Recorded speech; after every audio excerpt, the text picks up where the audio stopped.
mengikuti kuliah di Masjidil Haram itu. Maka di antaranya terdapat seorang makhluk Allah yang bukan daripada manusia, tapi murid tersebut adalah murid yang setia. Menapasakan baju guru, masakakan sidin kada ada bini situ. Umpat mengaji kalupang datu betakon toh orang mana nyawa kada juga. Ternyata makhluk ilahi yang satu ini adalah daripada golongan yang Islam yang bernama Badakut Almina dengan gelar Datu Bedok. Hidup sampai ko ini umur sidin sudah 30.000 tahun. Bungkuk sidin rajin malam Jumat di belakang sini umpat mengaji bungkuk benar. Karena di sidin abahku umpat duduk di higa Anas bin Malik membaca hadis. Cuma sidin karsampat tak dapat lawan Nabi. Zaman Nabi sudah hidup, termasuk umat Nabi Allah Nuh alaihissalam. Tuhan sidin lamun hendak mengiau sidin do kopi pahit, kopi manis, banyu dingin, laun saruto. Saruto itu saruto bahari. Si gagu ngarannya beleda anak itu datang. Kenapa sidin jadi kadang menginum kopi pahit, kopi manis hingga kopi pahit? Rupanya sidin ini haritan diabetes. Mesti kopi pahit, kopi pahit. Sidin kadang mau minum banyak mang begula. Rupanya diabetes juga haritan. Manakala Syekh Muhammad Arsyad pulang dari Makkah ke Indonesia, sampai Datuk Kalampayan itu keluar Teluk Adan, kapal tuh mereng. Ujar sidin kalau mereng tuh ke muka ini gelombang biasa, ini kiri kanan, ini bisa tinggalam kapal kita nih. Batawasul aku sinon guru Syekh Saman Madani datang Badakut Almina dipingkutinya laut hingga lintuhut. Oh, ikam ini siapa? Ulun guru murid pian. Nang hendak umpat bulik lawan pian. Ternyata ulun daripada golongan bangsa jin. Aja umpat sudah sini kada makan tempat jo ikam kada ulun di luar aja. Ulun tunjulakan perahu pian. Waktu bemara mulai Banjar ke Mekah 18 bulan, buliknya 40 hari.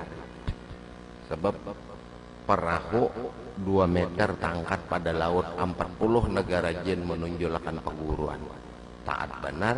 Lalu bebeat non datu ulun namun pian meninggal, ulun pian hidup tetap bahadam, pian meninggal bahadam di kuburan pian turun timurun sampai hari kiamat.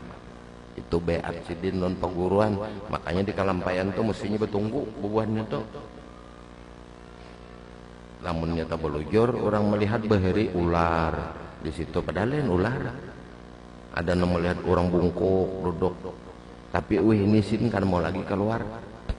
Kebanyakan di sini mun aku keluar melihat gawian nang munkar. Lalu banyak bahaluat jo sidin karena aku di sini mengingat umurku sudah 30.000 tahun. Tuh hampir Fir'aun.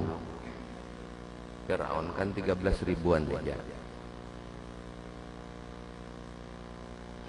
Selanjutnya jin Islam Badakut Almina sebagai murid yang setia, sangat setia mengikuti terus menerus hingga Syekh Muhammad Arsyad kembali ke tanah air. Ia pun serta dan jin Islam tersebut disebut masyarakat Martapura sebagai Datu Bedok. Karena Datu Kalampayan itu mengajarkan tarekat lawan anak cucu supaya subuh jangan malantur. Badakut Almina suruh maharagu dauh itu kan bedok. Lalu Datu nang mana? Datu nang Maharagau dauh ngaransin Badakut, lalu Datu Bedok. Gawian sidin Maharagau dauh aja bercocok sidin pukul 4 bangunan orang supaya subuh jangan melantur. Karena di zaman akhir ini kekanakan banyak sembahyang subuh ke Makkah. Betakoni mana sembahyang di Makkah aja. Lihat di TV kabar jam 10 jam di sini itu, makanya karena kan subuhnya jam 10 4 Makkah ini. Dan kawan beliau sangat akrab menuntut ilmu di Makkah adalah Syekh Abdul Samad Palembang. Itu mengarang kitab Hidayatus Salikin, Syairus Salikin. Dan Abdul Wahab Bugis dari Pangkajeni Makassar, itu di daerah Parepare. dari Sulawesi Selatan, dan Abdurrahman Misri itu dari Jakarta. Mereka ini merupakan 4 serangkai dari Indonesia. Selama sekian lama belajar dan tekun, 4 serangkai ini mengadakan baiat ikrar bersama bahwa mereka tidak akan kembali ke tanah air sebelum berkunjung ke negeri Mesir untuk menambah ilmu pengetahuan di sana, karena di Mesir adalah merupakan negara Islam yang termasyhur dengan bermacam pengetahuan. Maka tatkala beliau melanjutkan perjalanan hendak ke negeri Mesir, mereka tempuh dengan jalan darat melalui Madinah dengan jarak yang jauh, diperkirakan 3 bulan. Orang bahari. Setibanya di negeri Madinah, segera mereka ziarah kepada Rasul sallallahu alaihi wasallam. Dan kebetulan Syekhul Islam dari Mesir, ada orang Mesir paling alim majar di Madinah, Sulaiman Al-Qurdi, nang mengarang kitab Futuhatul Ilahiyah tafsir dan Hawasul Madaniyah kitab sidin. Beliau adalah seorang guru besar yang baru datang dari Mesir mengajar di Masjid Madinah. Maka 4 serangkai dari Indonesia ini turut belajar, menyimak ilmu pengetahuan dengan seorang guru dari Mesir tadi. Dan mereka itu selalu tekun. Waktu sidin hendak belajar, melapor lawan Syekh Saman Madani. Ini guru hubungakan ulun lawan guru nang di Mesir, ulun 4 mengaji. Jawaban guru nang di Mesir tadi cukup lawan anak buah aja. Mau usul nang kedua saya Saman, ini murid ulun guru anak ambil berkat pian aja sen 4. Lalu Datuk Kalampayan mengaji di situ. Pada suatu hari ada suatu masalah nang sulit, seluruh murid sidin kada kau jawab. Jadi jasirin kalau ada nang lain maningadah orang-orang Mesir lawan Datuk awak halus orang Indonesia tarat kami ilmu. Apa orang Indonesia hanya datang nih buat Hindu.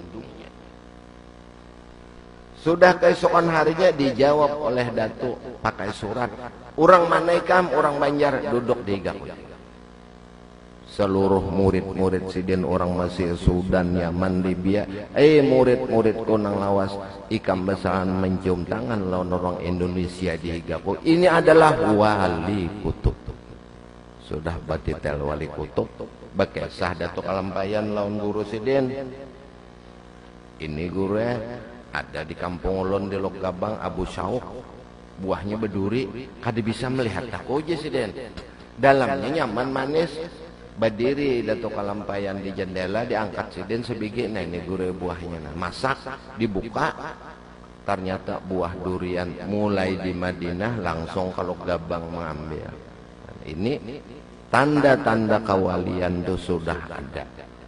Oh inilah jar Syekh Saman Wali Saman nangaran buah Abu Syauk. Rasanya manis, di luarnya baduri. Mulai di jendela jam ambil bahari, sidin masih umur waktu itu 35, baluman 70 68-an.